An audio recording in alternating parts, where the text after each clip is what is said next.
Bien, siguiendo con nuestra serie Aspectos prácticos de mi compromiso, recuerde que la medida de mi compromiso, ¿qué es?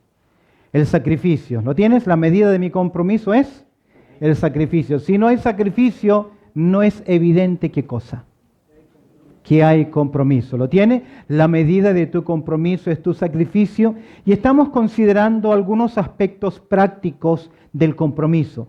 Hemos hablado de mi compromiso con Dios, con mi prójimo, hemos hablado del compromiso en el sufrimiento, en las pruebas, hablamos también el compromiso que tiene que ver en esas áreas difíciles, mi compromiso también con la iglesia. Y mirando un poco más un aspecto muy práctico, en el día de hoy vamos a hablar del compromiso en el área de la reconciliación. En el área de reconciliación me refiero cuando a veces llegamos al punto que tenemos conflictos interpersonales. Donde hay personas, hay también ¿qué? Problemas. Ahora, las Escrituras no nos han dejado a ciegas en el área de los conflictos interpersonales. Déjame decirte algo. Los mismos principios que se aplican en las relaciones interpersonales, en la solución de conflictos, también se aplican en el matrimonio. Porque son principios absolutos y que a veces por la falta de una sola palabra, perdón, nada más que perdón o perdóname, los problemas se agrandan, las crisis aumentan y la separación es inminente. Muchos hijos e hijas se han ido de casa porque faltó la palabra perdón. Muchos conflictos conyugales llegaron a su quiebre porque faltó el perdón o entender el compromiso con la reconciliación. Al Señor le interesa tanto que mira lo que nos enseña en el Evangelio de Mateo, por favor, allá en el capítulo 5. Mira conmigo el Evangelio de Mateo en el capítulo 5. Nuestro Señor Jesucristo dice en esta porción, a partir del verso 23, llegando ya a una conclusión, dice, por tanto, si traes tu ofrenda al altar y allí te acuerdas de que tu hermano tiene algo contra ti, verso 24, deja allí tu ofrenda delante del altar y anda, reconcíliate primero con tu hermano y entonces ven y presenta tu ofrenda. Mira qué interesante. Verso 25. De cierto te digo que no saldrás de allí. Ponte de acuerdo con tu adversario pronto, entre tanto que estás con él en el camino. No sea que el adversario te entregue al juez y el juez al alguacil y seas echado en la cárcel. Mira el verso final. Conclusión. De cierto te digo que no saldrás de allí hasta que pagues el último cuadrante. Oramos al Señor. Bendito Padre Celestial, en este momento hemos abierto, Señor, tu palabra. Queremos, buen Dios, que tu Espíritu Santo nos enseñe verdades que podamos aplicar a nuestras vidas, a nuestros corazones.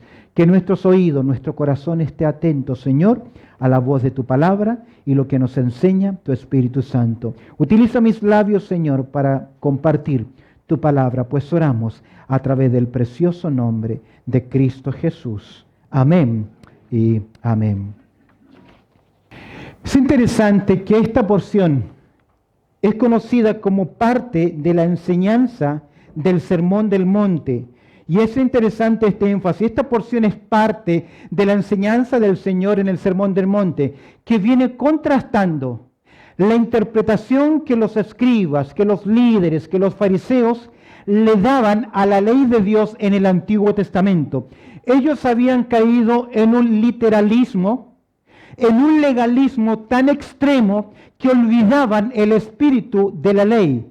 Y es importante ver que acá el Señor contrasta las enseñanzas de ellos con los énfasis internos que tiene nuestro Señor Jesucristo.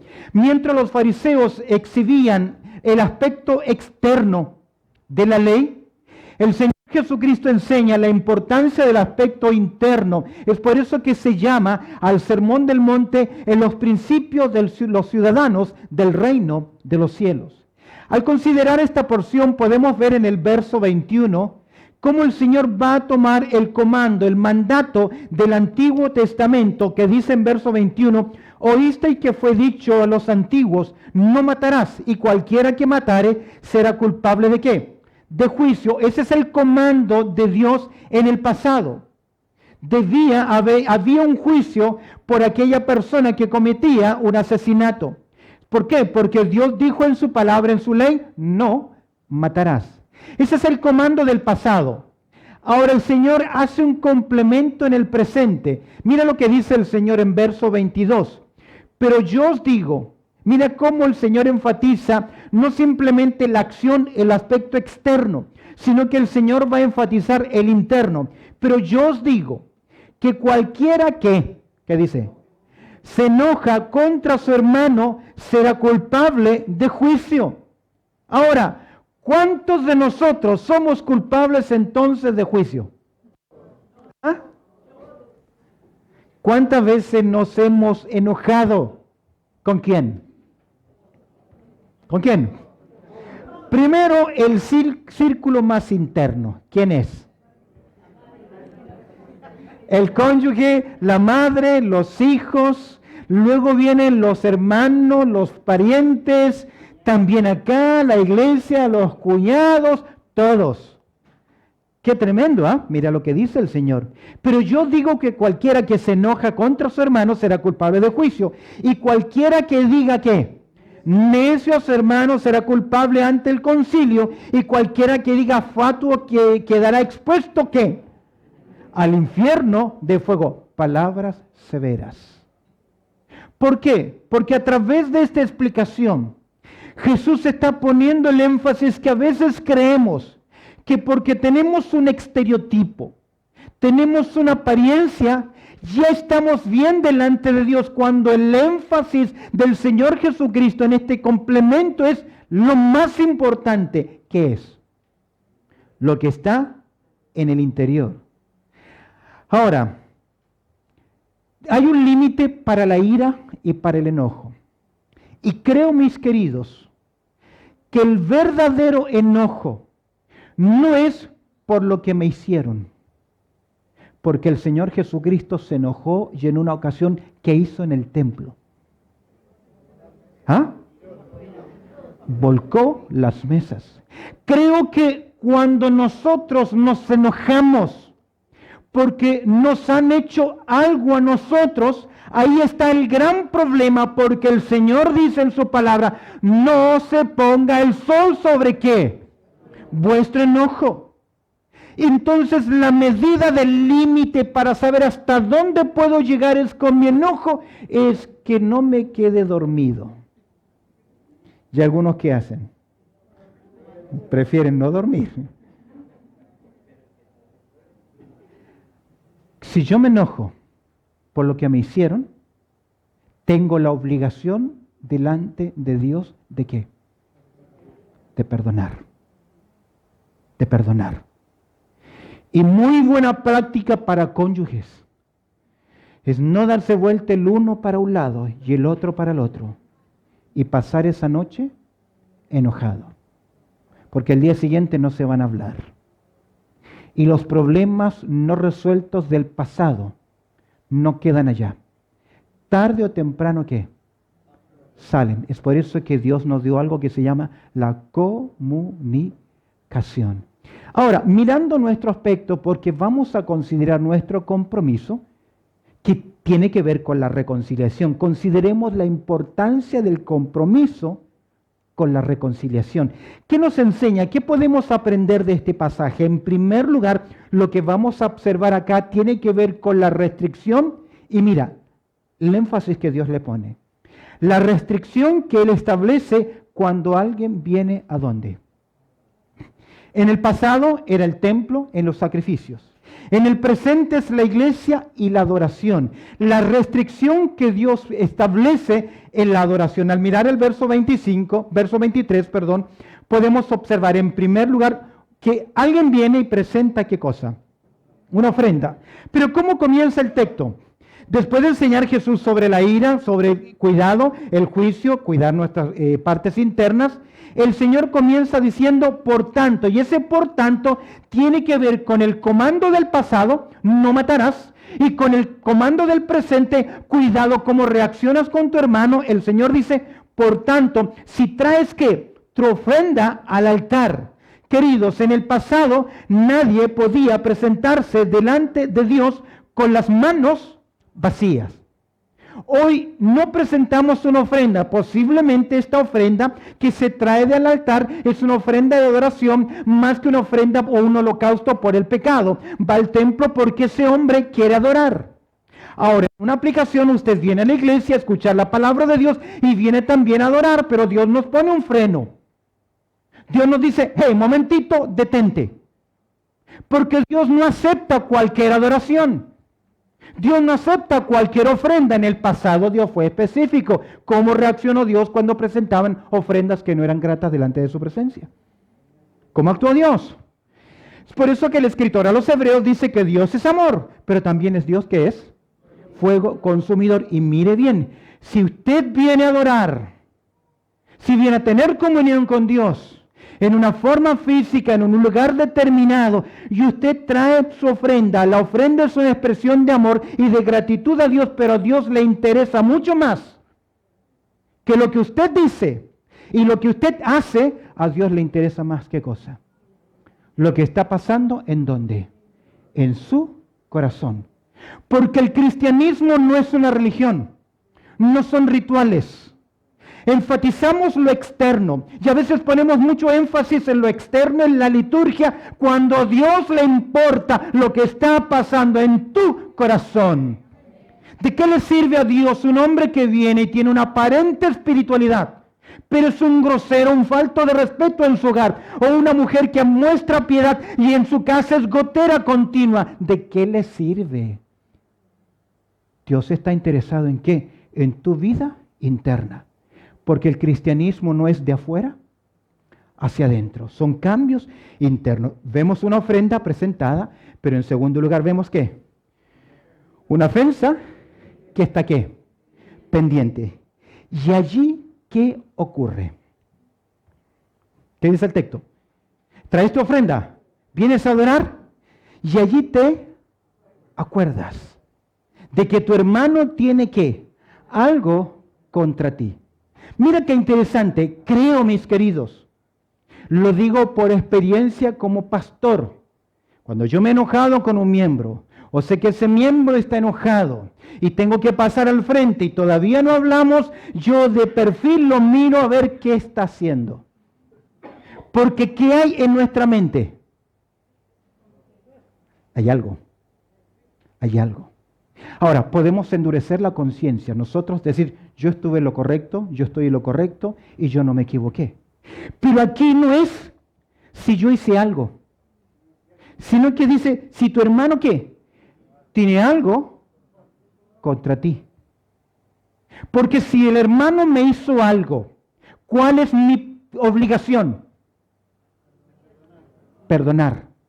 Y no debo expectar que los demás solucionen mi problema. Cuando hay problemas interpersonales, ¿qué dijo el Señor? Ve y reconcíliate con tu hermano. Arregla las cosas personalmente, privadamente. Si te va mal, lleva con testigos. Si te va mal con los testigos, involucra ahora el liderazgo y a la iglesia.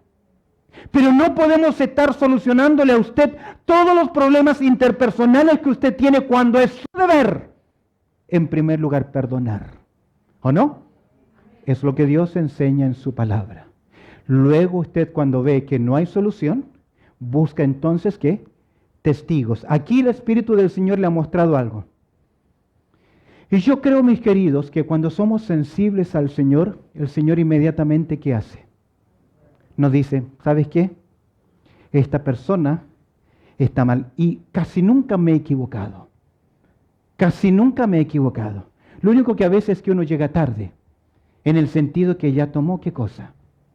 Una decisión, y muchas veces se equivoca. Ahora, mis queridos, el Señor nos está diciendo acá que debemos enfrentar y solucionar este punto. ¿Cómo? Primero hay una ofrenda que se presenta, en segundo lugar hay una ofrenda que se demanda. Y mira qué interesante, ¿por qué esto? ¿Por qué el Señor nos hace recordar? Mira lo que dice la Escritura. Si alguno dice, primera de Juan 4:20, si alguno dice, ¿qué cosa? Yo amo a Dios, conmigo, y aborrece a su hermano, ¿qué? Es mentiroso, porque el que no ama a su hermano, a quien ha visto, ¿cómo puede amar a Dios a quien qué?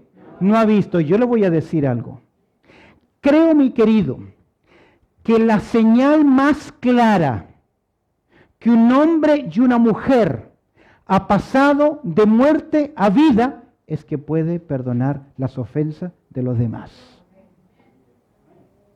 ¿Lo tiene? La evidencia más clara que usted ha pasado de muerte a vida es que quiere estar en comunión con sus hermanos, con el pueblo de Dios, y que ha aprendido a tener tolerancia y flexibilidad, porque hay personas que siempre serán difíciles de tratar. Pero el amor de Cristo, ¿qué hace? Nos contriñe, nos lleva. ¿Sabe qué es la idea del amor de Cristo? Nos contriñe, póngalo así.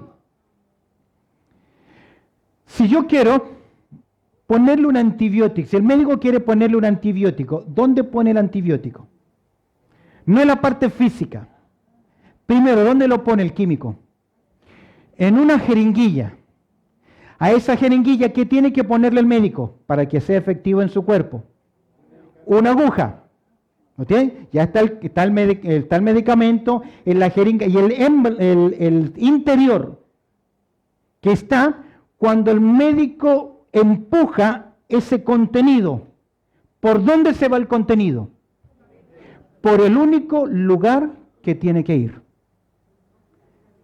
Por la aguja.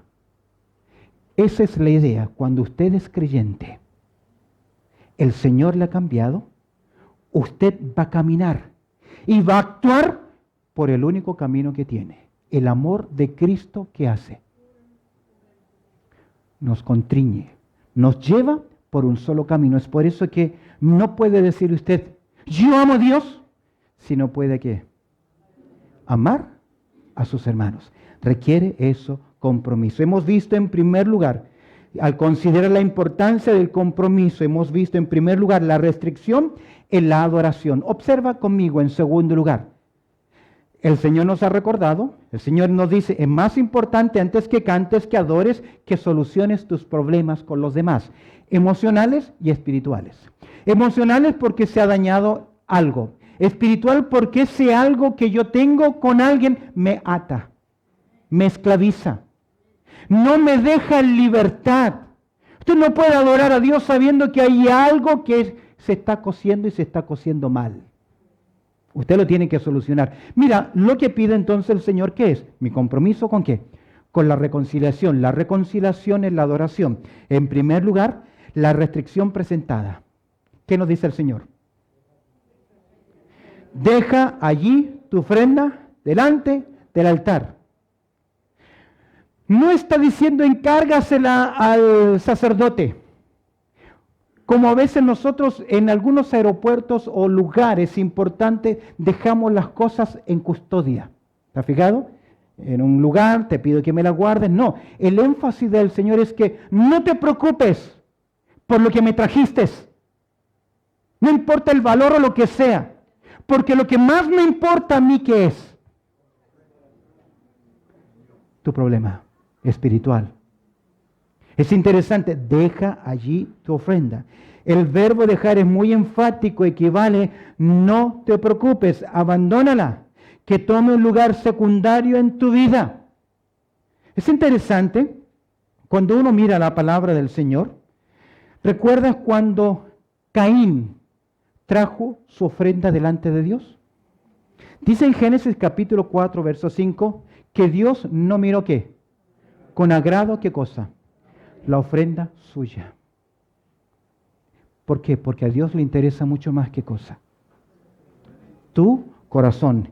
Dice el apóstol Pablo, hay un texto interesante que nos enseña que el Señor está más interesado. En 1 Timoteo 2, dice el verso 8, quiero que los hombres oren en todo lugar, ¿cómo? Levantando manos santas. ¿Qué más? Sin iras ni contiendas. No se refiere que el culto hay que levantar las manos. El levantar las manos es la acción, es una figura para mostrar su dependencia, su centro en Dios. Y cuando dice manos santas, sin iras ni contiendas, tiene que ver con tu interior. Ahora, por principio bíblico, las manos en las Escrituras representan lo que yo hago para Dios. Mis acciones que hago para Dios. Y Dios dice, a mí me importa lo que tú haces, pero más me importa que cuando lo hagas tengan las motivaciones que son correctas. Quiero pues que los hombres oren en todo lugar. Tanto es así que no hemos, mejor dicho, solucionado nuestros problemas.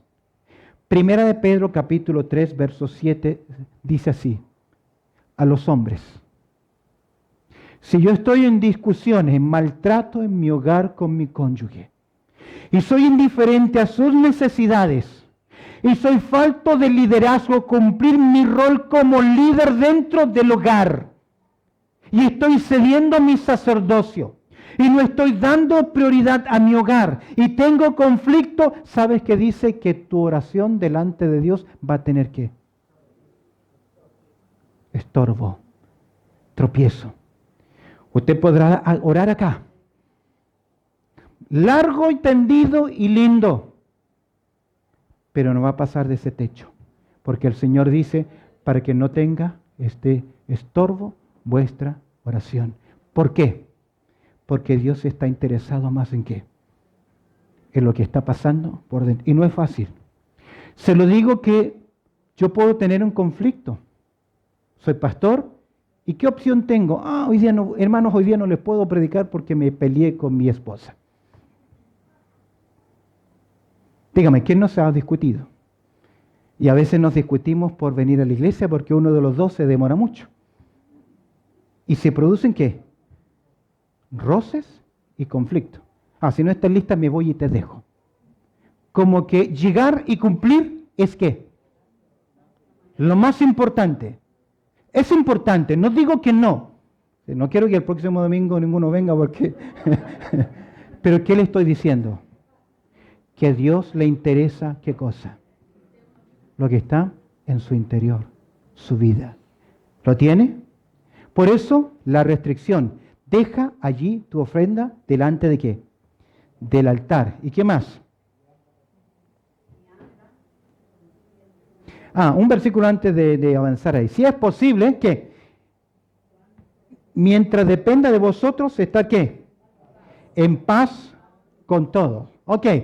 Segundo, la restauración es precisada. Que dice, deja allí tu ofrenda y ¿qué? Y anda, ¿qué más? Reconcíliate, ¿qué dice? Primero con tu hermano. Fíjate las palabritas importantes. Hay que andar, hay que ir. Eso es obediencia. Hay que reconciliarse. Hay dos palabras importantes. Pero creo que la palabra prioritaria, ¿cuál es? Primero. Primero. ¿Por qué? ¿Por qué? Porque Dios está más interesado ¿en qué? En lo que está en nuestro interior. El deber de reconciliarnos con el hermano, aun cuando la queja o lo que haya sido sea una niñería. Ahora, yo me pregunto, ¿siempre tengo que ser yo el que busque la reconciliación?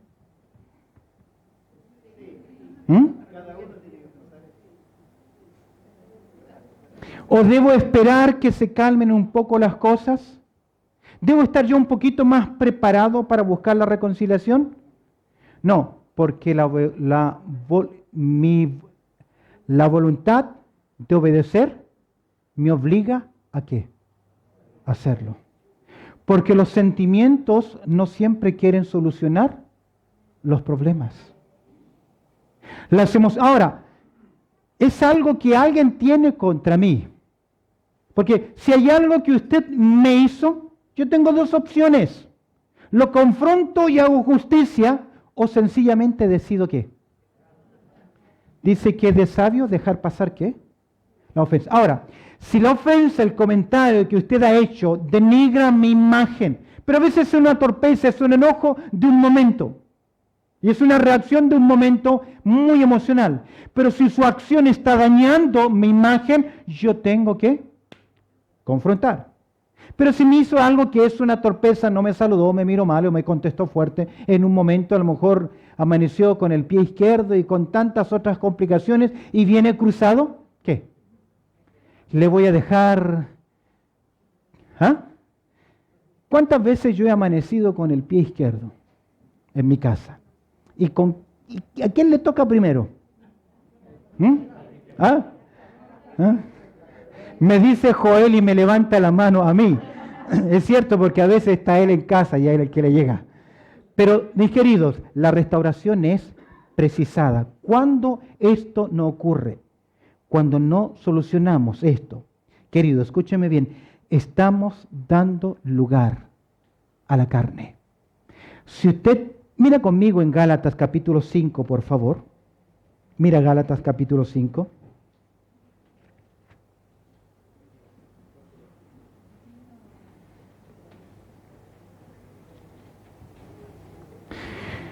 En verso 20, Pablo describe las acciones, las obras de la carne. ¿Cómo comienza el verso 20? ¿Con qué comienza? Con idolatrías, ¿qué más? Hechicerías, ¿qué más?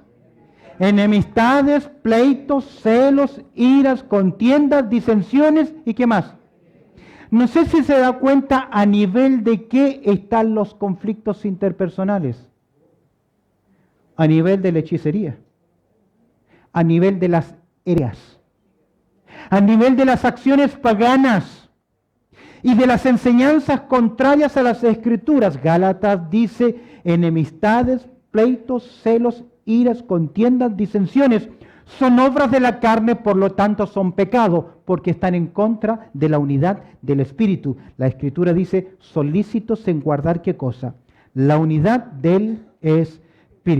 Hemos visto entonces la restricción presentada, la restauración es precisada. Mire conmigo, la restitución es practicada. ¿Por qué? ¿Qué nos dice? Entonces, ven. Entonces, ¿qué? Después de qué? Después de que usted solucionó su problema, entonces ven y ¿qué hace? Presenta tu ofrenda. ¿Por qué venimos a la iglesia? Adorar al Señor, lo dijimos en el estudio pasado. A veces gente dice, vengo a la iglesia para que me solucionen los problemas que tengo. No es así. Dios lo hace, amén. ¿Usted lo cree que Dios soluciona problemas? Claro que sí. Pero uno no viene a la iglesia para que se le solucionen los problemas. Uno viene para adorar a Dios, para aprender de la palabra de Dios, para ser obediente. Y si yo voy a venir para adorar al Señor, debo recordar que Dios tiene algunas énfasis. Y el énfasis principal del Señor es que Él está preocupado por lo que está por dónde. En mi interior. Y entonces, sin obstáculos morales e impedimentos espirituales, Dios acepta ¿qué cosa? La ofrenda. No puede haber buena relación con Dios si no hay ¿qué? Buena relación con los hermanos. Si alguno dice, yo amo a Dios y aborrece a su hermano, ¿qué es? Mentiroso. Pues el que no ama a su hermano a quien ha visto, ¿cómo puede amar a Dios que no lo ve? Mira el verso 21. Y nosotros tenemos este mandamiento de Él. ¿Cuál es? El que ama a Dios, ame también a su hermano. ¿Y parte del amor cuál es entonces? La restauración. Yo vengo a adorar, pero a lo mejor hay alguien que está sentido conmigo, está lastimado.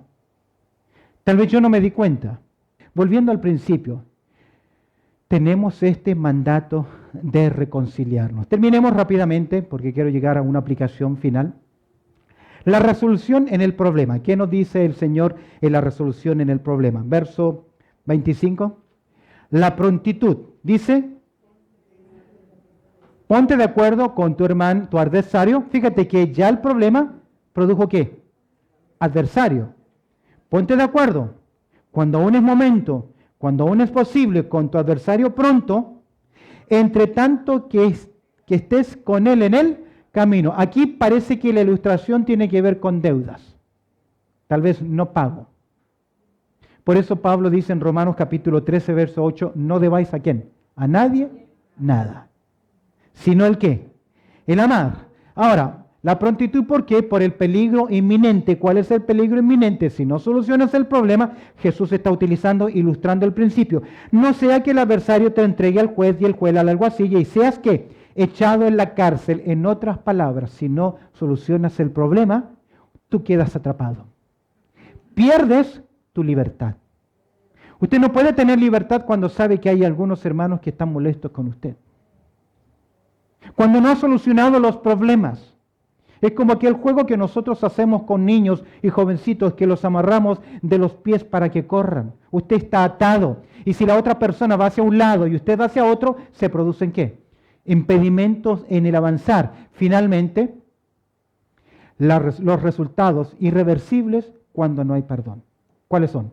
De acuerdo a la enseñanza de Jesús, de cierto te digo que no saldrás de allí hasta que pagues el último cuadrante. En otras palabras, tu deber es solucionar los problemas. O si no, quedamos ¿qué? Atrapados. Llego al final de la lección. Una aplicación personal. Primero, ya hemos visto que el énfasis del Señor no está en lo externo. Dios quiere que le adoren, Dios busca adoradores. Pero Dios está más interesado en que la adoración salga ¿de dónde?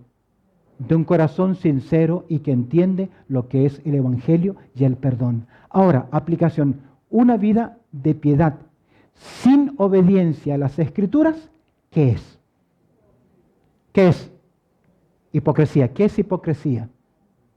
Aparentar lo que no es. Usted puede hablar muy bonito, decir cosas muy lindas, pero si usted es un ofensivo y es incapaz de solucionar sus problemas, querido, no le interesa a Dios sus palabras, porque Dios está interesado más en la vida interna de piedad. Segundo, no obedecer a la palabra es ¿qué? No amar a Jesús. Si usted le pregunta a los cristianos si aman a Jesús, si aman a Cristo, ¿cuál es la respuesta? Sí, pero esas son emociones, sentimientos. El amar a Jesús significa que yo entiendo hoy la enseñanza y hoy tengo que poner solución a ese problema que tengo pendiente.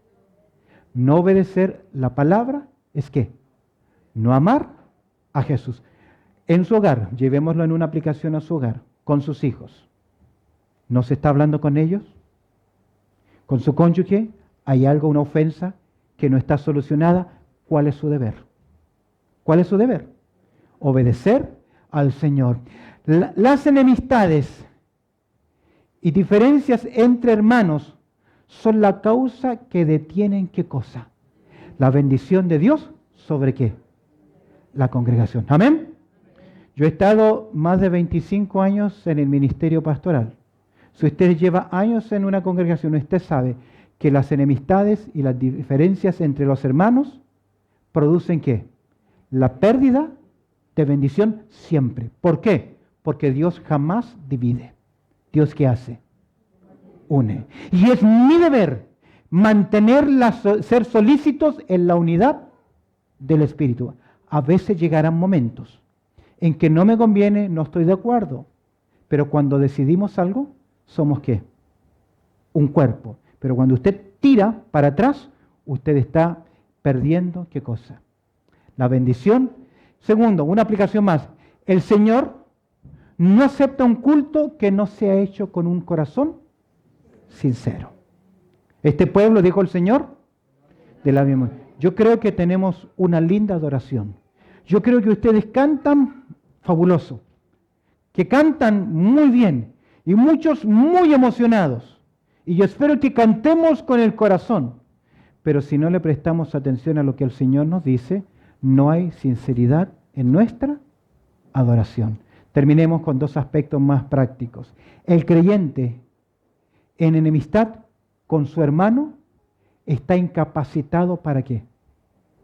Para ofrecer un sacrificio espiritual. ¿Lo cree o no? ¿Amén? Amén. Es lo que Dios dice en su palabra. Ahora, ¿cuál es la solución? pedir perdón a Dios, dejar ahí y reconciliarme con mi hermano. Y finalmente, un estado de enemistad es impedimento ¿de qué? De bendiciones. En forma práctica, si usted en su hogar tiene un terreno de combate, de conflictos continuamente, sin solución, usted no puede estar disfrutando ¿de qué? Si usted es una persona bélica, alguien le dice algo y reacciona violento, todo el tiempo atacando, usted no tiene ¿qué cosa? La bendición del Señor. No me diga soy así. Eso no es cierto. Porque no reaccionamos violento cuando nos para un policía y nos hace el alcotés o nos pide cuenta aquí. Uno se pone nervioso porque reconoce que ahí hay ¿qué?